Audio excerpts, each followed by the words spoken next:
Este é o Lições da Bíblia, o seu programa semanal de estudo profundo da Palavra de Deus.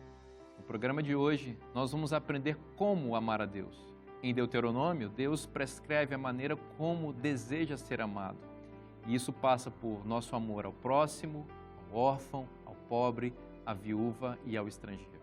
Está no ar o Lições da Bíblia.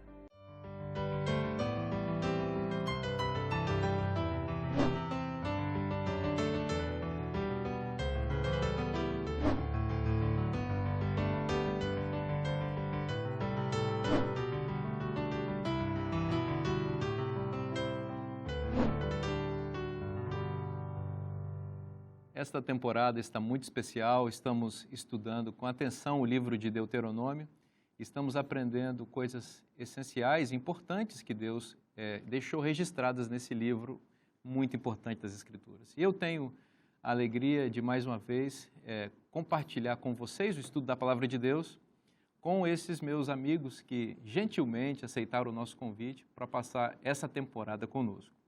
Eu, mais uma vez, apresento a vocês o pastor Diogo Cavalcante.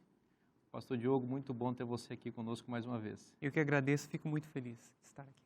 E também o nosso amigo pastor Daniel Carvalho. Seja bem-vindo mais uma vez, pastor. Obrigado, pastor Vinícius, aos amigos. Mais uma semana juntos. Que benção.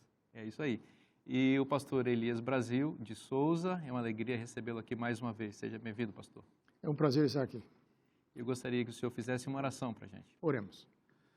Nosso Deus, nosso Pai, muito obrigado pelo privilégio de estudarmos a Tua Palavra.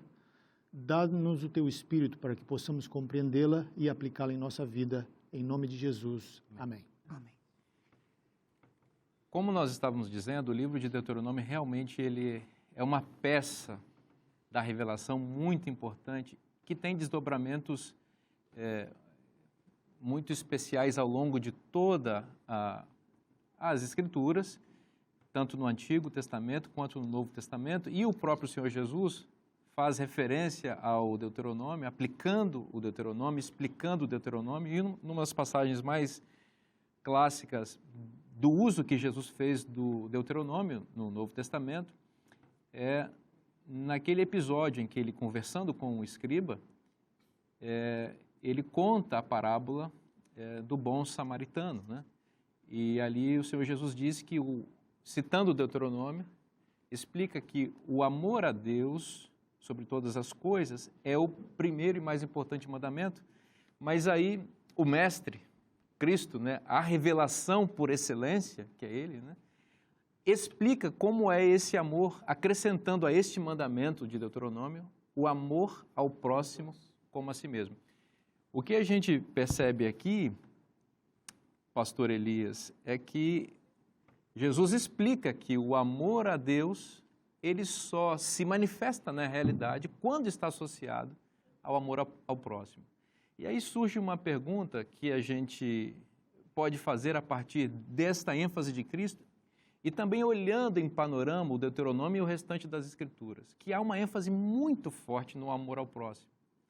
Por que Deus está tão preocupado com isso? E esse próximo aparece como estrangeiro, como órfão, como a viúva, como o pobre. Por que essa ênfase tão importante nas Escrituras? A questão teológica fundamental é que o próximo foi criado à imagem de Deus. Cada ser humano com o qual eu me relaciono, ele é um portador da imagem de Deus. E o que eu faço para este ser humano, eu estou fazendo para Deus. Então, este é o fundamento básico. Quando eu trato um ser humano da forma correta, eu estou fazendo isso para Cristo. Quando um ser humano comete violência contra outro ser humano, ele está violentando o próprio Cristo. Então é desta perspectiva que nós precisamos entender o amor ao próximo. Não é algo arbitrário, sentimental, emocional, romântico. Não, eu tenho que amar o próximo. Não, eu tenho que tratar o próximo porque ao tratar o próximo com dignidade, eu estou cuidando da imagem de Deus. Esta é a base teológica. Muito interessante isso, a imagem de Deus está refletida nas outras pessoas. Então, como nós zelamos por Deus, pelo caráter de Deus, pela glória de Deus revelada no ser humano, é fundamental que nós olhemos para isso. É interessante que o próximo, conforme a gente disse aqui, ele se desdobra em pessoas diferentes, né? mas que compartilham da mesma essência humana. E a gente fala, por exemplo, do estrangeiro. É legal o senhor mencionar essa questão da imagem de Deus, porque, às vezes, a gente demarca fronteiras entre as pessoas e esquece que todos nós, independentemente da raça, da cor, da etnia, do sexo, compartilhamos a essência humana, que é a imagem de Deus que foi colocada em nós por ocasião da criação, né? Então, falo um idioma diferente de uma outra pessoa, mas nosso idioma pode ser diferente, mas a imagem de Deus é a mesma. E isso faz com que todos nós sejamos irmãos, né? E tem uma outra coisa importante, pastor Elias, nessa linha de raciocínio que o senhor estava mencionando. Além da imagem de Deus, nós temos a imitação de Deus, né? Uhum. Ou seja, Deus trata todos de maneira igual. Deus ama todas as pessoas. Então, se nós queremos honrar a Deus, nós precisamos imitar a maneira dele proceder. De fato, pastor Vinícius, o princípio, se a gente pudesse resumir a ética bíblica em uma frase, em uma oração, seria imitação de Deus. A ética bíblica é um chamado para que nós imitemos a Deus. Exatamente. São até princípios, expressões latinas para reproduzir isso. A imago Dei, que é a imagem de Deus, e a imitatio Dei, que é a imitação de Deus, né? Agora, pastor Daniel, todas essas coisas, essa ética bíblica que o pastor Elias mencionou, que é a nossa conduta reproduzindo os padrões e os princípios da palavra de Deus que imitam o caráter de Deus, não é algo que vem de uma coisa automática, ou melhor, não é algo mecânico que a gente faz porque deve, ou melhor, ou porque é forçado a fazer. Aqui em Deuteronômio aparece uma expressão que é muito bela e que também traduz a visão espiritual da aliança eterna de Deus, refletida aqui no Sinai, na aliança mosaica, de que o coração deve ser circuncidado, né? Nós sabemos que a circuncisão era a marca distintiva dos filhos de Abraão em relação às outras etnias. É daquela maneira que Deus resolveu distinguir o povo dele dos demais. Só que me parece que quando se usa a expressão circuncisão do coração, Deus está dizendo que ele quer ir além do formalismo, da forma exterior de demarcação, de identificação ou de identidade, para algo mais profundo, mais espiritual, né? Pastor Vinícius, pastor Elias mencionou a ética, na imitação de Deus, tê-lo como exemplo, que ele seguia suas orientações. E quando Moisés chama a atenção do povo, em nome de Deus, para esse aspecto, que é o de circuncidar o coração, então o povo já tinha compreensão da importância da circuncisão, tão importante que no episódio anterior, Moisés, inclusive, é confrontado em relação a esse aspecto. Uhum. Então, Deus via com olhos atentos, esse é o sinal. Só que o povo não obedecia. O povo estava circuncidado, mas não obedecia. Uhum. Quando a gente vai no episódio em Êxodo, por exemplo, Êxodo 6, quando Moisés diz, vocês estão ouvindo, mas vocês não estão escutando na realidade. É como se fosse a expressão, vocês têm ouvidos não circuncidados. Uhum.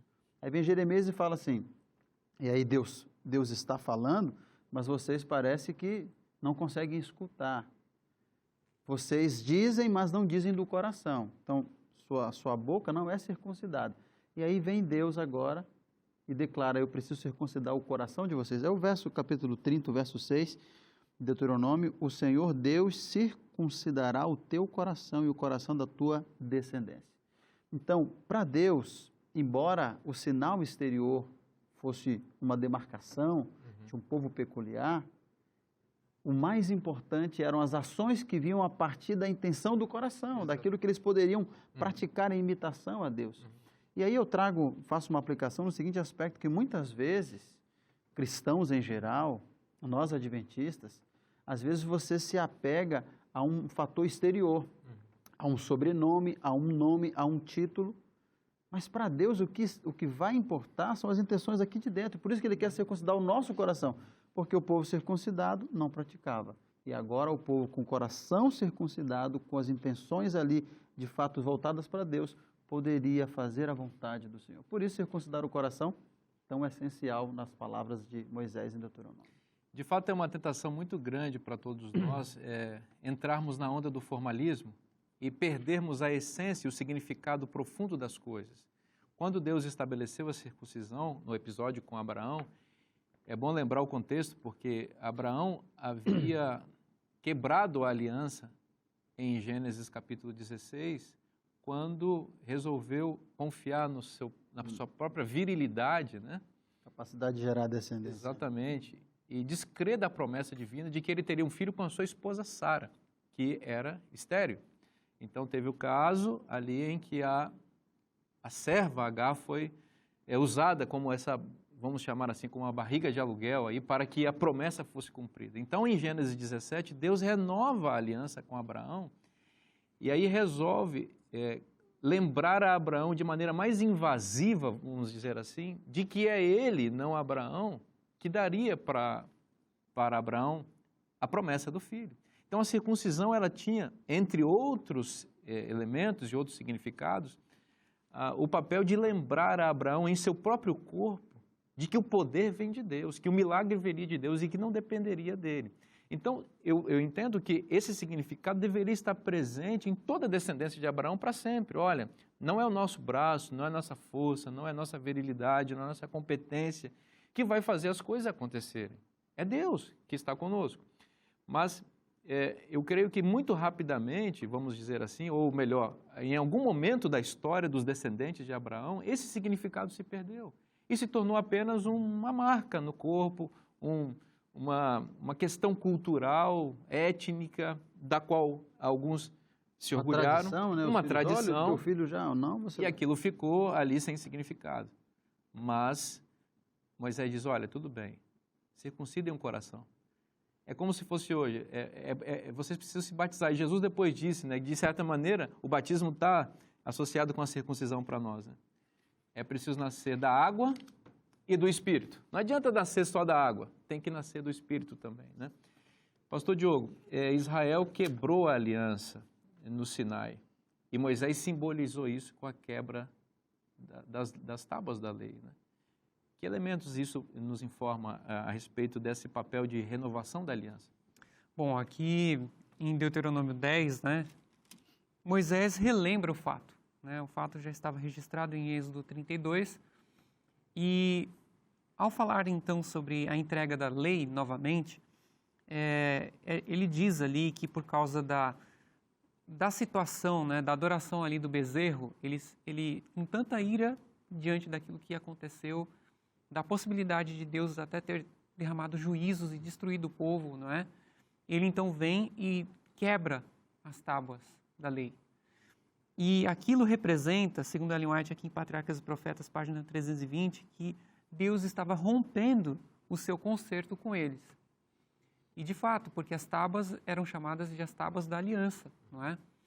Então, o que acontece depois disso? Deus rejeita o povo? Deus deixa o povo de lado? Não. Deus refaz as tábuas, Deus manda Moisés refazer as tábuas, era importante isso.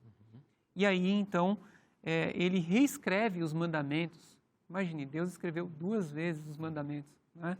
Ele reescreve os mandamentos e entrega a Moisés. E ele pede que dessa vez Moisés faça uma arca, em que ele coloca, então, as tábuas. E algo que é muito importante, a gente já mencionou isso aqui nos nossos programas nessa temporada, mas é importante que ao escrever a aliança, Deus não mudou a sua lei. Então vejam, Deus mudou a sua disposição, né, ou renovou a sua disposição de perdoar, mas Deus não reescreveu a sua lei. E o que isso tem a dizer para nós? Né? Mateus 5, versos 17 a 19, Cristo diz que ninguém pode mudar a lei de Deus, nem o i ou o tio passará da lei até que tudo se cumpra, e quem ensina de maneira diferente será considerado mínimo no reino dos céus. E então, nós vemos essa confirmação da importância, né, da lei de Deus. Ali no Apocalipse nós vemos que o povo de Deus, chamado no tempo do fim, próximo à volta de Jesus, é um povo que guarda os mandamentos de Deus. Então essa lei é algo que vem lá de trás, passa, né, perpassa toda a história bíblica e chega até nós hoje. E aí nós perguntamos, temos ou não temos que guardar a lei? Eu creio que sim. Muito importante essa reflexão, não é? Porque, de fato, houve ali uma quebra da aliança por parte de Israel, né? E Deus naturalmente reagiu a essa quebra. Lembrando que o episódio foi o episódio do bezerro de ouro, né? Em que Moisés estava no Monte Sinai, tendo ali, estabelecendo com Deus, vamos chamar assim, as bases daquele contrato, daquele acordo, e o povo, por causa da demora, da aparente demora, da tardança de Moisés no monte, começou a achar que não tinha mais condições, que Moisés talvez tenha morrido lá em cima. Então levantaram um bezerro de ouro, representando na mente deles, representando o Deus verdadeiro. Observe o sincretismo religioso que estava ali, né? Quebrando logo o primeiro e o segundo mandamento de imediato ali. Então, quer dizer, eles já destruíram a aliança com Deus. Então Moisés volta e, em nome de Deus, quebra ali as tábuas, representando a quebra da aliança. Só um detalhe, pastor Vinícius, nós temos nessa quebra um fator agravante, que o bezerro representava o deus Apis do Egito. Sim, sim. Então era um compromisso que eles estavam tendo com aqueles que haviam escravizado. Então eles estavam também glorificando a antiga vida, né? Achando que era melhor. Expressando um tanto desejo de retorno, né? Como de fato a Bíblia menciona, quantas vezes ansiavam. Exatamente. Então isso piorou a situação, né? Exatamente. É complexa essa situação, né? A quebra da aliança, mas o Deus da misericórdia, o Deus da graça se manifesta ali, mas o ponto que você destacou que é muito importante.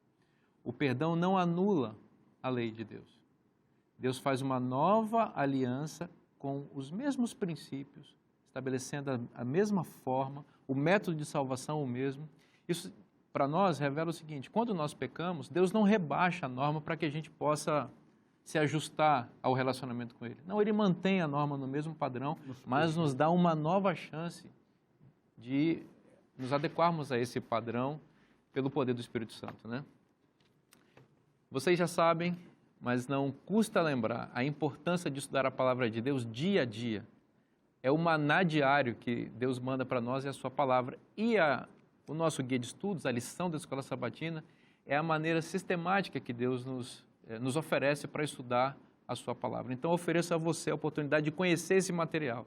A lição da Escola Sabatina é um produto da Casa Publicadora Brasileira. E se você deseja conhecer um pouco mais sobre esse e outros materiais, cpb.com.br.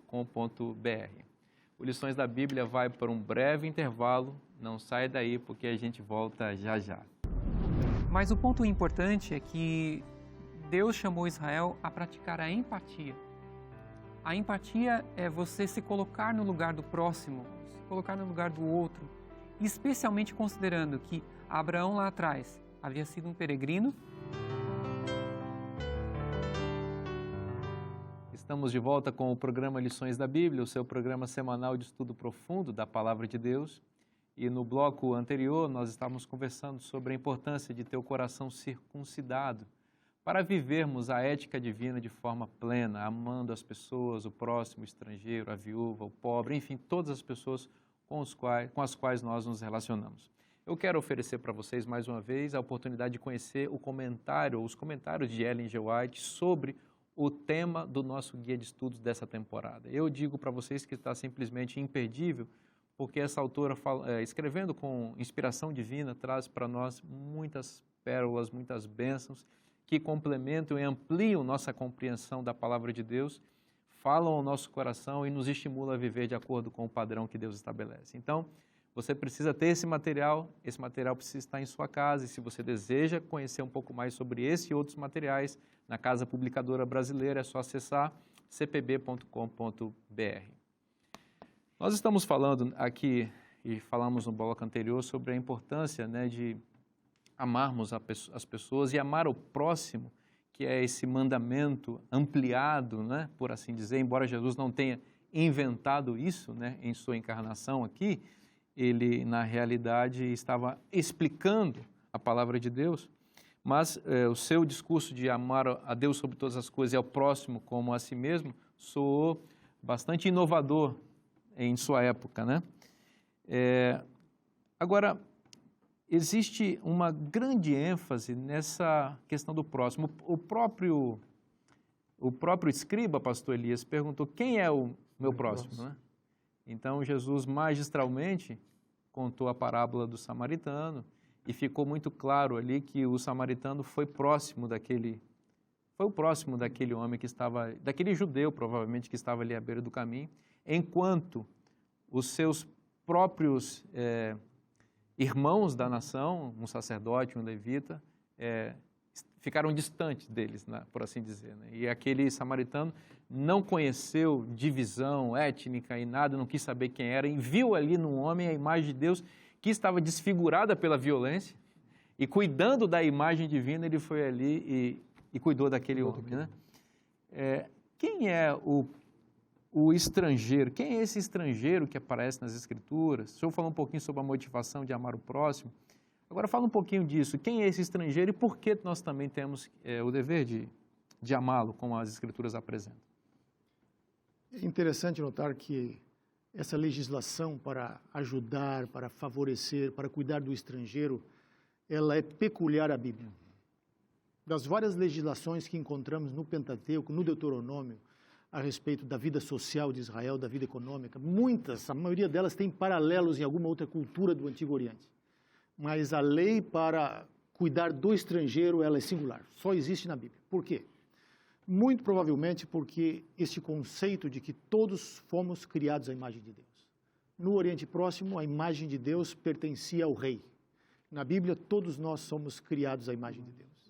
E o mais interessante aqui, um outro detalhe que poderíamos destacar também, é que uma das motivações para cuidar do estrangeiro é que Israel havia sido estrangeiro, havia sido escravo lá no Egito. Portanto, se vocês foram escravos no Egito, um dia tiveram deslocados e longe da sua terra, cuide agora daqueles que estão longe do seu povo e da sua terra. Por que esta motivação? Jesus contou uma parábola que eu acho que ilustra isso, é a parábola do credor incompassivo.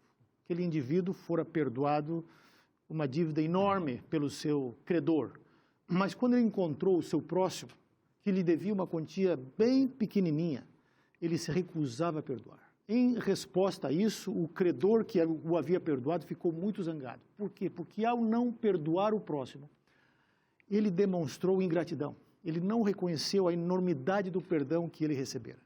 Então, por isso Deus está constantemente dizendo para Israel, cuidem do estrangeiro, porque vocês foram estrangeiros, não se esqueçam da condição de vocês. Ao cuidarem do estrangeiro, eles estariam imitando a Deus e valorizando aquilo que Deus fizera por eles. É muito interessante perceber essa ênfase do estrangeiro, do amor ao estrangeiro no Pentateuco, em especial aqui em Deuteronômio, porque embrionariamente essa ênfase antecipa aquilo que o Evangelho vai escancarar, não é? Com a teologia de Cristo e de Paulo, por assim dizer, em que os gentios, eles são abençoados com as bênçãos de Abraão e que não haveria mais um muro de separação entre Israel e as demais nações, porque todos poderiam se tornar filhos de Abraão pela fé, não é? Então, as barreiras étnicas e culturais que em algum momento se tornaram divisoras entre Israel e as demais nações caíram com o Evangelho, mas é muito importante lembrar que essas barreiras elas não foram erigidas por Deus, nem pela revelação. Elas foram interpretações equivocadas do próprio povo em algum momento para se proteger enfim, e acabou distorcendo isso, um pouco qual era o plano de Deus. Mas desde o princípio Deus se preocupa com o estrangeiro. Isso também já estava presente no próprio chamado de Abraão. A gente já falou muitas vezes aqui, em ti e em tua descendência serão benditas todas as famílias da terra. E aí, porque Deus sempre se enxergou como o pai de todos os seus filhos. Israel é o seu filho primogênito, por assim dizer, mas ele tem os outros filhos. E por meio da primogenitura de Israel, ele desejava abençoar todas as famílias da terra. Não é isso, pastor Diogo? Abraão também foi um estrangeiro, né? Sim, a Bíblia descreve Abraão como um Ger, né? Ger é esse estrangeiro que é mencionado aqui na lição. E Abraão, nós lembramos aqui que ele caminhou, né, lá do norte, foi descendo para o sul, desde, né, ali a região do Eufrates, passou pela Síria, desceu, foi ali para a região de Canaã, chegou ao Neguev, foi até o Egito. Em todas essas terras ele foi um estrangeiro, ele foi um visitante, foi alguém que habitava as terras, mas não tinha 1 metro quadrado que pertencesse a ele, não é? Somente quando Sara morreu foi que ele conseguiu comprar uma caverna que foi paga com um bom valor ali. Mas o ponto importante é que Deus chamou Israel a praticar a empatia. A empatia é você se colocar no lugar do próximo, se colocar no lugar do outro, especialmente considerando que Abraão lá atrás havia sido um peregrino e agora o povo também foi peregrino e escravizado no Egito, foi tratado mal a certo ponto, e Israel tinha que lembrar, se eu fui tratado mal, eu não posso fazer isso com o outro. E esse é o inverso do que a psicologia ensina. Na verdade, é uma descrição, né? É um fato, que geralmente um abuso, quando a gente sofre um abuso, geralmente a gente passa para frente. A gente abusa do próximo. Se eu fui maltratado na minha infância, eu vou tratar meu filho mal. Se eu fui tratado mal no meu trabalho, se um dia eu me torno, vamos supor, um chefe, vou tratar mal as pessoas, né? E Deus nos chama a fazer o contrário. Se você foi tratado mal, em algum momento da sua vida, se você foi, enfim, sofreu na mão de alguém, não é? Sofreu ali algum abuso, alguma dificuldade, desenvolva esse perdão, desenvolva um espírito cristão, pelo poder de Deus, não por você mesmo, circuncidando ali o seu coração, né, pelo Espírito, e você então pratique o bem para aqueles que praticaram o mal ou para aqueles que não têm culpa nenhuma, mas estão sob a sua influência e você pode ajudar. Então, esse é um princípio muito forte para o nosso dia a dia, nos nossos relacionamentos em casa, na rua, no trabalho, que a gente possa praticar isso. Como é importante isso, pastor Diogo, e como é difícil, né, do ponto de vista humano. Você vê que, na lógica humana, o sonho do oprimido é se tornar um opressor, né? Para ele vingar tudo aquilo que ele sofreu e tudo, né? Mas essa não é a lógica do céu, né? Na lógica do céu, como você colocou muito bem, nós sublimamos isso. Você vê, por exemplo, que a Bíblia tem o caso de José, né? Que exemplifica muito bem esse ponto que você está mencionando, né? Ele foi, enfim, perseguido pelos seus irmãos, vendido como escravo para o Egito. E quando ele estava na condição do vice-governador do Egito, do vice-faraó do Egito, governador de toda aquela terra, era o momento dele oprimir os irmãos que estavam nas mãos dele. Exato. Mas o senso de justiça, a ética do céu, é que reinava no coração dele. Veja, ele estava plantado no Egito, era uma figura essencial, importantíssima no Egito, mas a lógica do Egito não estava dentro dele. E ele se comporta como um cidadão do céu e aplica a lógica do céu nas suas relações com aqueles que o oprimiram. E o resultado disso foi bênção para ele, para os seus irmãos e para toda a humanidade, porque o que ele fez ali resultou na preservação da linhagem de Israel, que resultou na vinda do Messias, que nos abençoa a todos. Interessante aqui também que em Deuteronômio, né, só lembrando esse caso de José, quando os irmãos estão lá, ele prendeu os irmãos por 2 dias, e os irmãos estão lá, ele está pensando o que vai fazer, e ele chega para eles e fala assim, eu temo a Deus, então só um de vocês vai ficar. Eu achei interessante esse argumento, eu temo a Deus, não é? Não fosse isso, vocês... E outro ponto aqui é que... Ele quase se entregou ali, né? Exatamente.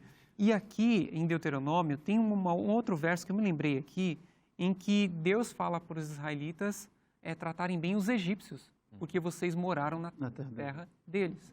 Então, vejam, não há um espírito de desforra, não há um espírito assim de ressentimento, de ranço, mas existe um espírito de gratidão. Olha, Egito, vocês, ok, a gente saiu com pragas e tudo mais, mas vocês também fizeram bem para nós, então nós vamos tratar bem a vocês também. Na própria história de Israel, nós vemos isso na prática, Deus pedindo para terem cuidado dos Moabitas, dos Amonitas, que eram parentes próximos ali, dos Edomitas também. Depois, os de Gibeá também são acolhidos e são tratados bem naquele pacto que Josué foi meio enganado ali, mas a coisa são estrangeiros que foram acolhidos. As nações que foram punidas não foram por serem nações estrangeiras, foram pela iniquidade se multiplicar excessivamente. E aí Deus é justo tanto com Israel quanto com as nações, porque quando Israel também entra em iniquidade, aí nós temos o cativeiro babilônico que vem, nós temos os assírios que vêm e castigam as 10 tribos do norte. Então Deus não é parcial com Israel quando ele tem um problema de iniquidade. E ele ama a todos, né? Pastor Daniel, amar ao próximo não é só não tem apenas uma implicação relacional direta com o indivíduo. Essa é uma maneira de ampliar também a compreensão do amor de Deus para outras pessoas, né? Pastor Vinícius, relembrar aqui o que o pastor Elias mencionou em relação a Deus sempre dizer, lembrem do Egito, vocês estavam lá. O próprio Abraão foi peregrino, né?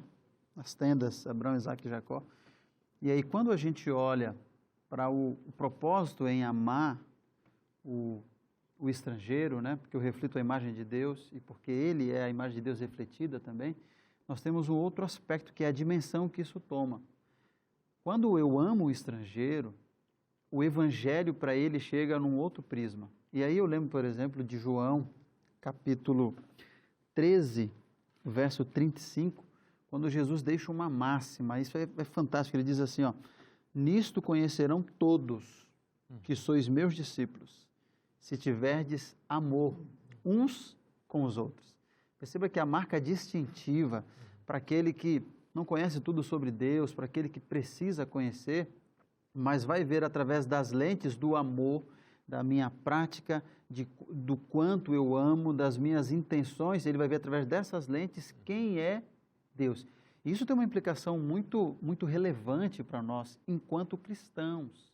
Como é que nós estamos apresentando Deus? Porque o amor é a maneira, é a lente através da qual ele conhece a Deus. E aí eu lembro, por exemplo, nesse período de pandemia que nós vivemos agora há pouco, várias instituições pelo mundo inteiro, elas tiveram um papel extraordinário em atender o estrangeiro, o próximo. Eu lembro, por exemplo, aqui da ADRA, que é uma agência de desenvolvimento e recursos assistenciais que atende o Brasil, o mundo inteiro. A ASA, que é a Ação Solidária Adventista. Então, a ASA, por exemplo, nesse período, ela arrecadou só no Brasil cerca de 3.000 toneladas de alimento. Então, quando você cuida de uma pessoa, quando você atende, pastor Diogo, quando você demonstra compaixão, ela fica assim e diz, vem cá, por que você faz isso? Você tem alguma fé, algum credo? Você vai a alguma igreja? Ela quer seguir o exemplo porque ela ficou maravilhada. E é isso que Deus espera. Então, cuidar do estrangeiro, atender ao próximo, é levar o evangelho da maneira plena como Deus ensinou. Isso é extraordinário. Isso é muito importante, linkando as coisas que vocês falaram aqui, porque a condição do estrangeiro está associada com a condição do peregrino. E Abraão é esse estrangeiro peregrino que vai passeando pela terra toda, né? Eu gosto de pensar que nós somos esses peregrinos. A Bíblia usa essa metáfora para se referir a nós, né? Nós somos esses mochileiros, né? Que estamos aqui de passagem, né? Somos visitantes com hora marcada, já dizia uma poesia bíblica, uma poesia de uma música cristã. Somos mochileiros com hora marcada. A gente não é daqui. Então, quando a gente está em outros lugares que nós não somos desse local, a gente procura tratar bem as pessoas que estão dali, né? Deixar um bom... abrindo portas com o nosso testemunho, com a nossa maneira de lidar com as pessoas. Está aqui o pastor Elias Brasil, que hoje mora num país estrangeiro, né? E ele, mais do que nós aqui, sabe exatamente o que significa isso na pele, né? E ele que se chama Elias Brasil, né? Mora nos Estados Unidos, né? Brincadeira, viu, pastor Elias?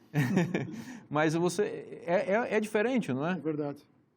Nunca é como a gente estar na terra da gente, comendo a comida que a gente está acostumado a comer e convivendo, em geral, com as pessoas que falam a nossa língua. Exatamente. É diferente, é diferente. Por mais que a pessoa tenha habilidade linguística, o idioma nunca chega na forma plena, no né? sotaque exato ali, sempre é distinguido, né?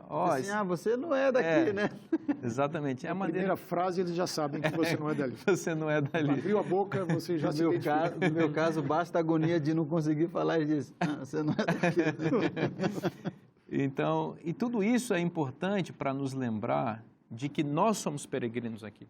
O próprio Cristo peregrinou aqui na Terra. Isso é também uma outra coisa muito interessante. Cristo também não era daqui, ele veio aqui, armou a sua tenda conosco, como diz o apóstolo João, tabernaculou conosco aqui, passou esse período conosco e deixou um rastro de amor, de bondade, de misericórdia, que abençoa a humanidade até hoje, vai abençoar para sempre aqueles que creem. Então, imitando a Cristo, nós também, que não somos daqui, e todos estamos de passagem por aqui, vamos amar as pessoas, conferir a elas amor, né, carinho, apresentar a elas as verdades da palavra de Deus, porque essa dicotomia não existe. Eu vou amar você, mas eu vou deixar você viver como você está. Não, eu vou usar todos os recursos que vierem às minhas mãos.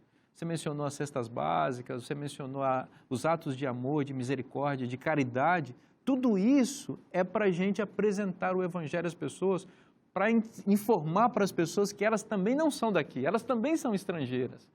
Não dá para se apegar a esse mundo, porque esse mundo vai destruir. No momento em que nós estamos gravando esse programa, um país está sofrendo uma crise terrível, uma invasão de um grupo terrorista, está assolando aquele país, e a gente viu milhares de pessoas abandonando aquele país.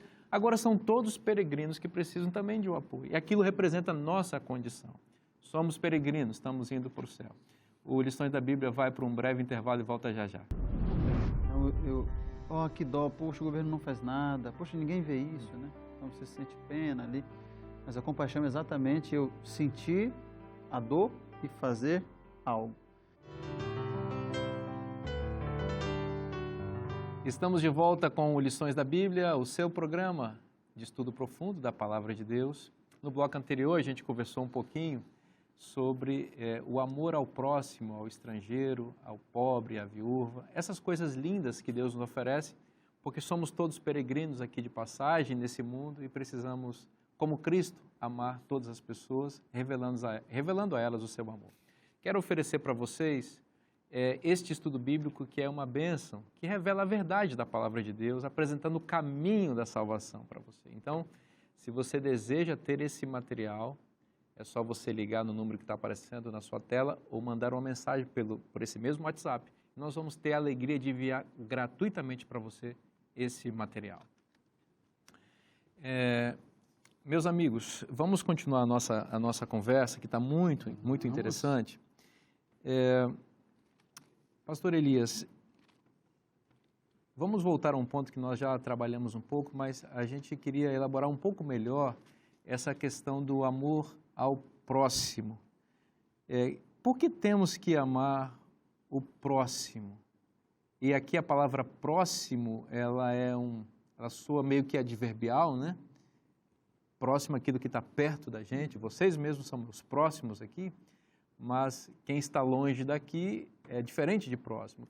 Como a gente é diferente? Isso significa que eu não tenho... também é próximo. Isso significa que eu não tenho que amar quem está longe? Explica para a gente. De fato, na Bíblia, a palavra próximo, ela normalmente se refere a alguém que está perto de nós. Ou é o nosso amigo, nosso colega, o nosso vizinho. E a pressuposição geral da Bíblia, até mesmo na relação com o estrangeiro, é ajudar aquele estrangeiro que mora dentro das nossas portas, ou seja, dentro da nossa cidade, aquele que está perto de nós. E a pergunta que a gente poderia fazer é: por que isso? Por quê? Não é errado, e devemos amar a todos. Devemos amar a humanidade inteira. Mas a Bíblia enfatiza constantemente amar o próximo. Eu tenho a impressão que Deus, às vezes, gosta de pedir para a gente fazer o que é mais difícil. Porque é fácil amar quem está longe, quem a gente não conhece. Mas é muito difícil amar alguém que a gente conhece, cujos defeitos a gente conhece. A tendência é sempre dizer: esse indivíduo está nessa situação aí, porque é culpa dele, esse indivíduo aí não presta, ele fez isso, portanto ele está passando necessidade. Que compromisso tenho eu de ajudá-lo? Por isso Deus diz: ama o teu próximo. Ama aquele cujos defeitos de caráter, até mesmo as virtudes e qualquer problema que ele tenha, você conhece. Ama essa pessoa, porque é muito mais difícil fazer isso. É fácil amar de forma virtual. É fácil ir para as redes sociais, participar de certas atividades, de certos ativismos, quando isso não nos custa nada. A caridade digital é simples e é fácil. Né? O difícil é o amor analógico, meter a mão no bolso e ajudar aquele que precisa, e tirar tempo para ajudar aquele que está ali passando necessidade. Então, esta é a ênfase bíblica. Deus está pedindo para amar o próximo, porque é mais difícil. Mas devemos amar o que está distante também, naturalmente. Olha, eu achei essa explicação muito... essa frase. Muito boa. É analógico, amor analógico. Muito boa essa explicação, porque realmente o amor, ele dói um pouco, né? O amor real, ele machuca um pouco a nossa natureza pecaminosa, né? Porque nós somos egocêntricos, egoístas, nós não gostamos de amar de verdade. Na hipocrisia, é bonito amar, né? Então, amar o que está lá no Afeganistão, está lá no Haiti, está longe de mim, que amor, que dozinha. Sem custo nenhum, né? Que dozinha que eu tenho e tal. Não, mas ama o próximo, porque Deus sabe que se todos amarem o próximo, o mundo inteiro vai ser amado. Com certeza. Pastor Vinícius, eu lembrei de um detalhe, né? Uma distinção entre pena e misericórdia, né? Então, pena, melhor dizendo, pena e compaixão, né? Então, que dó, poxa, o governo não faz nada, poxa, ninguém vê isso, né? Então, você sente pena ali, mas a compaixão é exatamente eu sentir a dor e fazer algo. Então, esse amar analógico é mais difícil, mas é para o qual somos chamados. E, de novo, nós temos a referência de Cristo, né? Porque ele realmente lá do céu olhou para a condição caótica aqui da humanidade e ele poderia ter feito esse amor virtual, né? Que pena deles lá embaixo, né? Fica eles lá embaixo. Ele não tinha nenhuma obrigação de vir aqui. Foi amor mesmo, né? E ele veio, calçou o nosso sapato, sentiu onde dói o nosso calo exatamente, né? Viveu entre nós. Mais do que isso e mais importante do que tudo, morreu no nosso lugar. Então, isso que de fato é amor. E ele se tornou, nesse sentido, o próximo por excelência. E nós fomos próximos dele, né? Porque fomos beneficiados por esse amor. Então, isso é muito, muito bonito, né? Isso deveria, pastor Diogo, ajudar a Israel e a todos nós, mas agora com ênfase em Israel, a entender que eles eram uma nação peculiar, própria de Deus, aquela palavra bonita, o segular, né? Ou seja, a propriedade que Deus caminhava com ela, né? Mas não era exclusivista, né? Porque Deus estava fazendo deles um reino de sacerdotes, por meio dos quais, ou por meio de quem ele abençoaria toda a terra. O sacerdote, ele tem uma função que é ser a ponte, né? Entre Deus e o povo. A bênção não fica retida no sacerdote, ela passa pelo sacerdote. Lembra que quando o sacerdote entrava no dia da expiação no santuário, ele intercedia pelo povo e de lá ele saía para quê? Para abençoar o povo. Então, Israel é esse reino de sacerdotes. A nação como um todo, ela iria até Deus e representando o resto da humanidade e abençoando toda a humanidade. Nunca exclusivista, né? Exatamente. E esse conceito, né, ele é traduzido em ações práticas por meio de leis que protegessem os vulneráveis, né? Aqueles que estão mais suscetíveis à fome, a ficarem sem uma casa para morar, sem um trabalho, especialmente aqueles que não podiam trabalhar. Na realidade daquele tempo, as mulheres em todos os lugares não tinham como trabalhar. Era uma cultura, né, diferente. E especialmente também os órfãos, se a gente considerar que não havia um sistema de proteção, né, oficial como nós temos aqui. Então, existem várias leis aqui em Deuteronômio 1, 16, 24, 27, que protegem esses grupos vulneráveis e inclui também os estrangeiros. E aqui nós temos aqui em Deuteronômio 24, versos 10 a 15, algumas leis que são muito interessantes. Por exemplo, aqui, ó, se você emprestar alguma coisa ao seu próximo, não deve entrar na casa dele para lhe tirar o penhor. Então, vejam, aqui eu identifico uma relação de respeito. Então, aquela pessoa está me devendo, ela não tem como pagar, eu pego um penhor, geralmente era uma capa, né, era uma parte do vestuário para proteger do frio. A pessoa usava aquilo à noite para poder se cobrir, para poder se aquecer. Então Deus falou, olha, você pode pegar o penhor, mas à noite você tem que devolver. E quando você for lá, você não deve entrar na casa, você tem que respeitar. A casa é um ambiente particular e você não pode invadir e tomar dela o penhor. Fique do lado de fora e o homem a quem você fez o empréstimo trará o penhor até você. O respeito às pessoas, independentemente da conta bancária. Então, isso é muito importante. Outro aspecto aqui que nós vemos aqui é o aspecto da ética, né? Não oprimir o próximo, né? Não oprimir o necessitado. Quando você tem um salário para pagar, não deixar para o outro dia, né? Tem, às vezes, um costume que eu creio que seja sádico, de você reter o dinheiro. Não, eu pago amanhã você. Se você já tem o dinheiro hoje, então você precisa pagar no dia certo.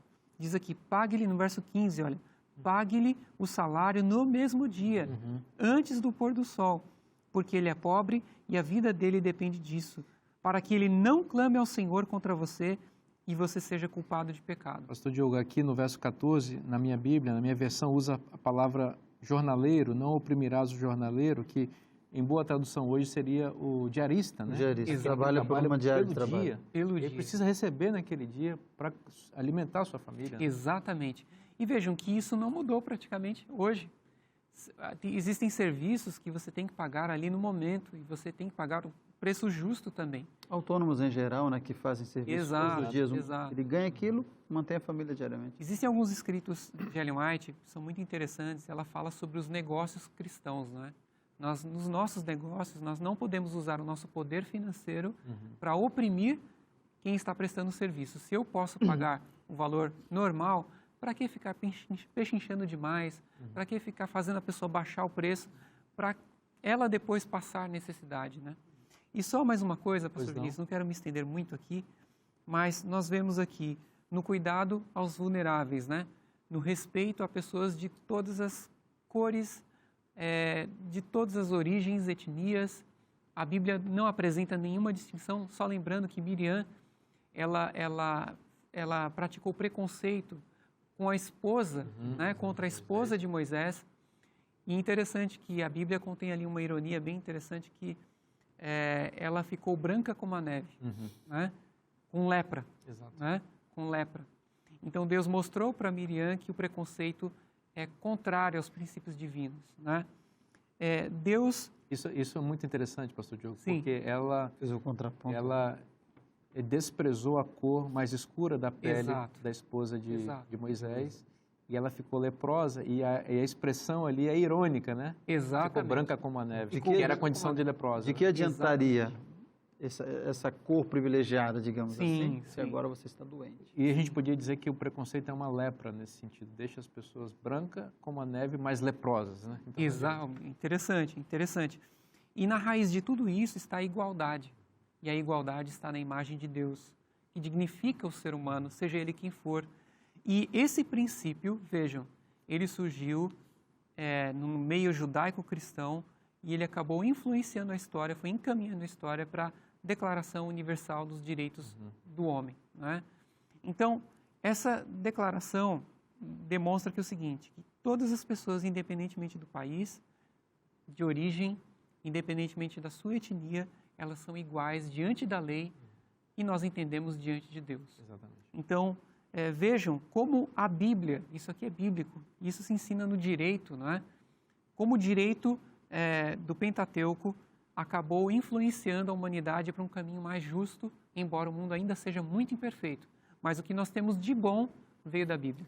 Ou seja, os direitos humanos que são tão caros para a humanidade hoje, eles são devedores à ética bíblica do Antigo Testamento, né? E do Novo Testamento. Posso usar só mais uma frase aqui? Claro. Se está na Bíblia, é bom para você. É bom para você. Exatamente. E veio da Bíblia, né? Exatamente. Agora, pastor Elias, como Deus é equilibrado, né? A justiça divina, ela nunca também, ela se desequilibra de maneira que dá mais daquilo que está previsto, né? Deus, por conta da condição de alguém de inferioridade, também não é desigual no seu juízo, no seu senso de equidade no tratamento com a humanidade. Né? Este é um ponto muito importante.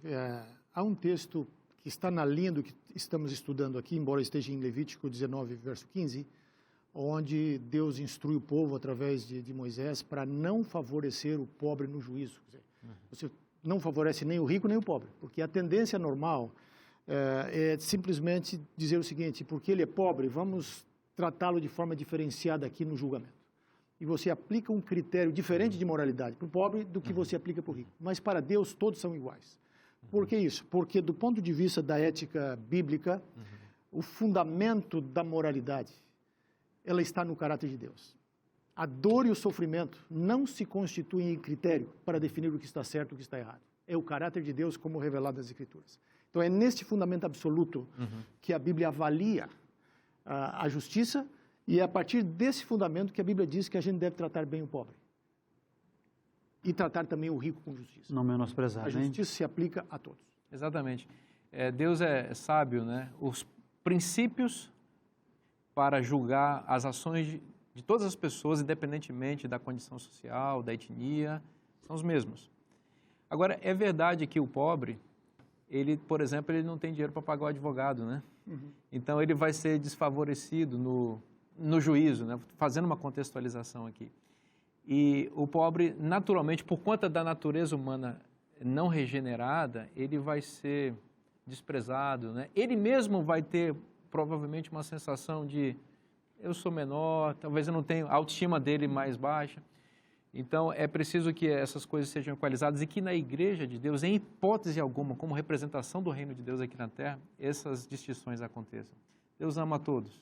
Deus ama você, independente de quem você seja, da sua origem étnica, da cor da sua pele, do seu idioma, de quem você seja. Se você é pobre ou você é rico, Deus ama a todos. E esse amor, Deus espera que nós manifestemos com você e que você conosco. E todos amem ao próximo como ama a si mesmo. Porque aí o amor de Deus vai estar espalhado para toda a humanidade.